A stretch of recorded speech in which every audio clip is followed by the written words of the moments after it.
First things first, I'ma say all the words inside my head. I'm fired up and tired of the way that things have heartache. From the pain, taking my message. From the vein, speaking my lesson. From the brain, seeing the beauty through the pain. You made me up, you made. Donald Trump has been brought into court in New York. Donald Trump is being charged with lying about the value of his assets. Okay, well, there's a couple of major problems here, but let's begin by showing you the actual clips here of what it looks like Donald Trump in court. I believe we have the actual footage of Donald Trump in the courtroom. We have not seen any footage like this before. We have the mugshot, obviously. We have images of Donald Trump outside of the courtroom, heading into the courtroom. We've never been allowed a camera in the courthouse before. But we actually have the clips, I think we can pop them up here beside me, of Donald Trump walking into the court, arriving at the court, and then footage from inside of the actual courtroom. There's something really important that you should see inside of this courtroom. Ladies and gentlemen, the great producer ALX says that at the 45-second mark, you'll actually be able to see the judge and inside of the court. So we'll just let this play. This was broadcast live moments ago, and it is Donald Trump walking in. You have Alina Haba, she's a friend of the show, right there. You have Jason Miller, who is obviously a staunch Trump ally, walking with him. You can see here part of the reason for the delay this morning. This was at 9:59 a.m. Part of the reason for the delay this morning is we were building out this breaking news block. But there's something I want you to see. I want you to see the judge. I want you to see the look on the judge and the look on the Attorney General's face here when Donald Trump walks into the courtroom, when Donald Trump enters the courtroom. So the cameras, ladies and gentlemen, will show Donald Trump sitting here at the dais, here at the, inside of the courthouse. Something we've never been allowed is to see the actual cameras inside of the courthouse here. Again, this happened approximately 40 minutes ago. And now, ladies and gentlemen, there is Letitia James.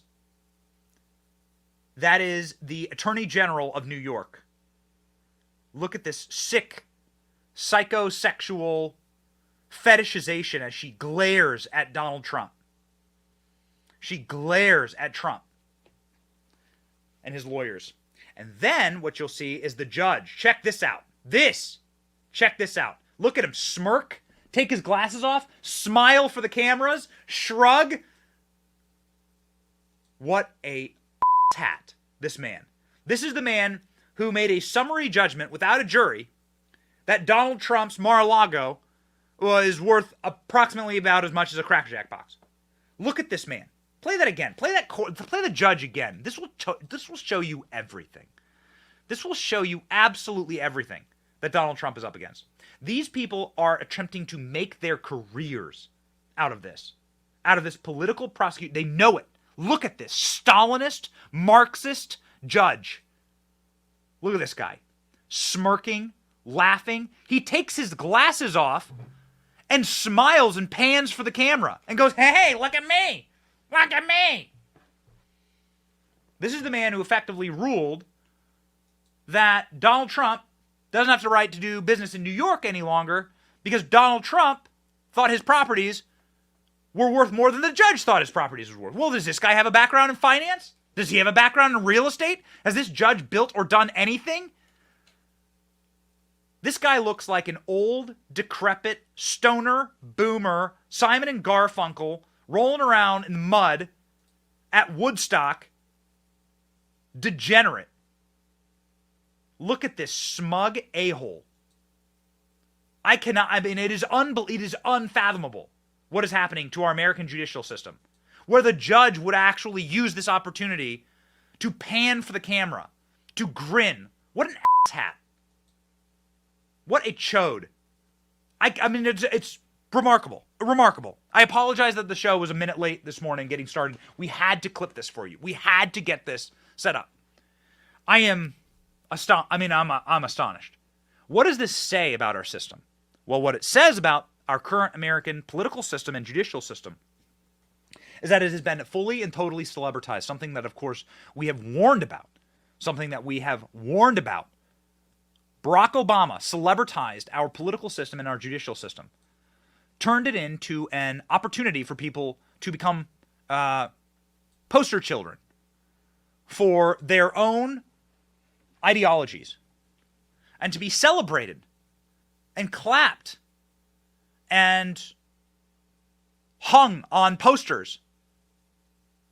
These people, when they live inside of these Democrat districts, when they live inside of these sick ideological, rigid ideological areas, will then be weaponized to turn into these little political celebrities, these little communists, these little Stalinist Marxists, judges. And now this man, who is fumed and raged and watches MSNBC day and night in his little bathrobe, eating, I guess what doesn't look like Oreos, probably infusing himself with straight soy. That is this man's sustenance. He eats the bugs and he drinks the soy. And this man has had a psychosexual fetish to put Donald Trump in his courtroom, and now he will take this opportunity to make himself a celebrity. This is the crisis that we are struggling with right now in our current political environment. There is no justice. That is exactly what Alina Haba said in front of the courthouse this morning. Here's what Alina had to say. She is a friend of the show. She's Donald Trump's lawyer and spokesperson. Take it away. At the end of the day, we have a judge that has told us that Mar-a-Lago is worth $18 million. He has failed to acknowledge what the appellate division has said, and we will continue to fight in hopes that there is some level of law and order in this country at this point. Although my faith in the system is weary, I do have faith in Donald Trump. Here's what Donald Trump is saying himself on Truth Social about this judge and about what is going on in New York. This is a continuation of the single greatest witch hunt of all time. We have a rogue judge who rules that properties are worth a tiny fraction, 1/100th, a tiny fraction of what they actually are. We have a racist attorney general who's a horror show, who ran on the basis that she was going to get Trump before she even knew anything about me. She used this to run for governor. She failed in her attempt to run for governor. She had virtually no polling. She came back and she said, well, now I'll go back to get Trump again. And this is what we have. It's a scam. It's a sham. So Trump arrived in New York, surrounded by cops, protesters, faced the judge, $250 million civil fraud trial on Monday morning. His team blasted the renegade judge. We will continue to fight with hopes that there is some level of law, says Alina Haba. Inside the courtroom, Judge Egernon, who had briefly allowed cameras inside, took off his glasses and smiled for the cameras. He opened up the proceeding by telling the court how to pronounce his name. Oh my God. It's a reality show. They know that they can make themselves mini celebrities out of going after Donald Trump. This is precisely what happened in Stalinish Bolshevik Russia. You could serve Stalin by going after his political enemies, and you could get the hand of the king. James sat on the prosecution side, a few feet behind the defendant. She was flanked by his lawyers, Chris Kelsey and Alina Haba. He denied the motion for a lawyer representing various media organizations to televise the trial. However, 5 photographers were allowed in to photograph Trump. So, what is this effectively about? The $250 million fraud case kicked off when Letitia James accused Trump and his adult sons of the Trump Organization of inflating the value of his empire and properties by up to $2.2 billion. Justice Arthur Egernon said last week in a scorching ruling that the Republican presidential candidate repeatedly violated fraud laws to get preferential loans from banks for the company to minimize his tax liability. The judge canceled the business certificate of some of Trump's businesses, meaning he may lose control of some of his most famous buildings.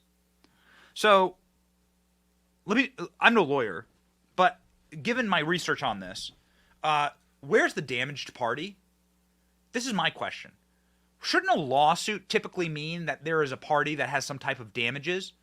Wouldn't the banks, therefore, be the ones who are damaged here? Wouldn't it be the banks, JP Morgan or whoever, suing Donald Trump? Wouldn't that stand to reason? Where the hell are where the hell are the actual damaged parties? According to the statements that the Trumps have put out, and I believe them because they seem to be backed up entirely by facts, the banks have been paid back in full with interest for these loans. This is a common business practice. Donald Trump values his assets at this amount. I mean, these are fungible assets. Who's to say how much a house is worth? How much is my house worth? How much is your house worth? Well, your house is worth about as much as then someone will pay for it. So how much is Trump's skyscrapers worth? Well, as much as somebody will pay for it. That's a sliding scale. There's some sultan somewhere or some billionaire who really likes the location, then they'll pay top dollar. They might pay more than asking. That's how real estate works.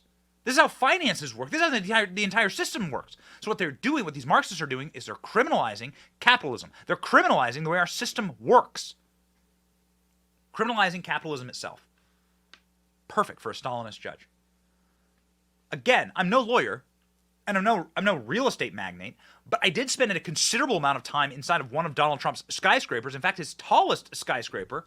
This past weekend, we released our new video on Donald Trump's real estate assets. Now, we didn't know that this was going to happen in concert with this ruling. Just so happened that it did. But I can tell you this, we went to Chicago and stayed in the Trump Hotel in Chicago. It was flipping awesome.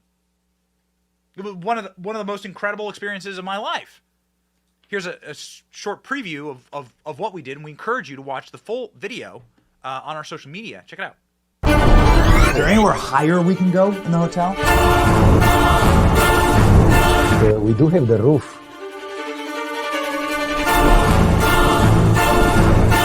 It's so windy up there, I don't know. Can we go up to the rooftop?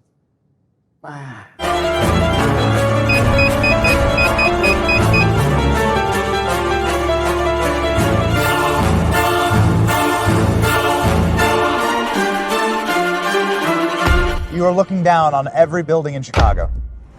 Pretty much. So this is the politics of controlled demolition. This is the controlled demolition of everything that we assumed America was.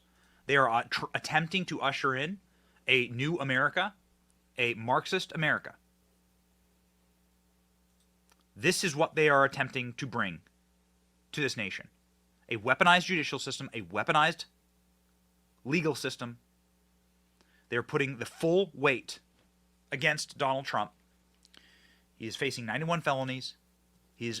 They're coming after him. They're coming after Elon Musk's business. They'll come after every single person who stands in the way of the regime unless we put a stop to it. This is what Donald Trump was saying this past weekend in Iowa. Check it out. The banks got back their money. Again, there was never a default. There was never a problem. Everything was perfect. There was no crime. The crime is against me because we have a corrupt district attorney, but we have a corrupt attorney general, and it all comes down from the DOJ. They're totally coordinated this in Washington because I'm the leading candidate. I'm leading Biden by 10 points. And I'm leading the Republicans by 50 and 60 points. That's pretty much, they say, over. I never accept that, but they say it's over. So, again, I'm no legal scholar, but why? Who's the damaged party here? The banks get their money back. Everyone got paid back. Donald Trump listed his properties as worth this much. That is a subjective value. That's fungible. That's how real estate works. You ever sold a house? You ever valued a property? You ever valued your car as you were selling it? These things are sliding scales. They're criminalizing capitalism itself. Donald Trump saying that this is directly related to politics, of course. Letitia James promised to bring these charges against Donald Trump as a campaign promise. Meanwhile, of course, New York is flooded not just with water, but flooded with criminal migrants, crime, rats that you could put a saddle on and ride, and the most despicable policy, anti-human policies that you could possibly imagine. I mean, they have so many issues in New York, and now they're going after Trump. His crime was actually doing business in a blue state. This is, I mean, imagine what the effect that this is going to have. We do not do business in blue states for this exact reason. Donald Trump saying it's all political. Watch. I don't think the people of this country are going to stand for it. If I weren't leading in all the polls, or if I weren't running, I wouldn't have any of these cases. I wouldn't be seeing you this morning. But I'll be seeing a lot of you, because this is a horrible thing that's happening to our country, and we've got to get it straightened away. So we'll go in and see our rogue judge, and we'll listen to this man. And I think most people get it. People are getting it. I can tell you the voters getting it, because every time they give me a fake indictment, I go up in the polls, and that's never happened before. But this is a disgrace, and you ought to go after this Attorney General, because she's turning off everybody from coming in. You know, I don't know if you take a look at the outflow of business. Businesses are fleeing New York because of horrible, horrible attorney generals and judges like we have. They go to other places where they can be treated fairly and with respect. Thank you very much, everybody. Thank you. Thank you. So there we have. I'm not saying I coordinated with Donald Trump on these talking points, but what do you think's going to happen? Who do you think runs most businesses? Do you think that the pink-haired, 7 piercings in her nose, can't spell your name right barista at Starbucks? Do you think she's the owner of the business? Who do you think runs these businesses? Who do you think manages these businesses? The people who could actually move a business, as I moved my business from a blue state to a red state, for this precise reason. This is the way to actually win. The way to actually win is to reduce their political power. You're seeing this in Chicago, where they're eliminating grocery stores. Target closed down 9 stores across the country, all blue states, all in blue cities. CVS closing down 10% of the locations of CVS. CVS are going to close down due to rampant crime, illegality, and criminal behavior encouraged by the law. Like, this is how you make these places unlivable. The beauty of our system is that it actually ends up in the wash here. Because if you are anti-human, which is what the left is, and you make these cities unlivable, and you make the businesses flee, and there's some like 60% of occupancy, like there's 60% occupancy rate in downtown Manhattan. Like, you make it so that people can't afford to live there, you make it so that people don't want to live there, and then the people will flee, and they will give us political power. That's just how it works. California is set to lose 5 or 6 congressional seats in 2030. 5 or 6. And where will those go? They'll go to red states. They'll go to Texas. That's where those seats are going to go. Godspeed that. The judge actually grinned and smirked and smiled for the camera and took his glasses off so that everyone could get his image and his photograph. This is the Stalinization of our court system. Be smart, ladies and gentlemen. I'm not saying you should flee all blue states. It's good to have people to stay and fight. But be smart. These people are Marxists. Look at Letitia James, the Attorney General there. That's the Attorney General of New York. Glaring at the back of Donald Trump's head. For doing what? For making New York famous? For investing in New York's communities? For investing in the state? Like, Trump did nothing wrong. Donald Trump did nothing wrong. Look at this goober. Look at this goblin. Look at this man. Fresh off a hot bong hit at a Simon and Garfunkel show. Old Weasley boomer. Oh, man. Despicable. Despicable. Trying to get famous off this. Well, thankfully, our Supreme Court, thanks to Donald Trump, has some semblance of constitutionality and logic left. Supreme Court declines to consider a long-shot bill to disqualify Trump for running for president. Wow, why would they want to disqualify Donald Trump? It's almost like they're terrified because he will win.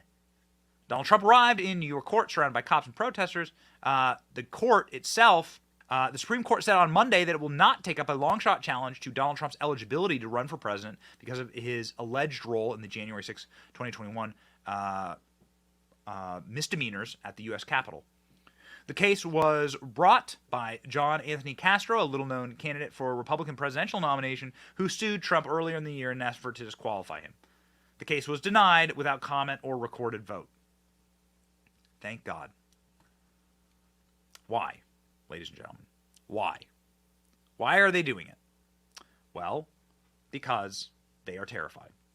They are terrified of Donald Trump. They are terrified that people are waking up. They know that they live inside of a house of cards that's been glued together with duct tape and super glue, and that the cards are crumbling. That people are waking up at a rate that I've never seen before, and I'm really encouraged by it. Very encouraged by it. Donald Trump in Iowa this weekend. Joe Biden and his radical left thugs have weaponized law enforcement and are arresting their leading political opponent. Take it away. It's no wonder the far left lunatics are getting desperate to stop our movement by any means necessary. As you know, crooked Joe Biden and his radical left thugs have weaponized law enforcement to arrest their leading opponent on fake and phony charges. I got arrested 4 times in the last...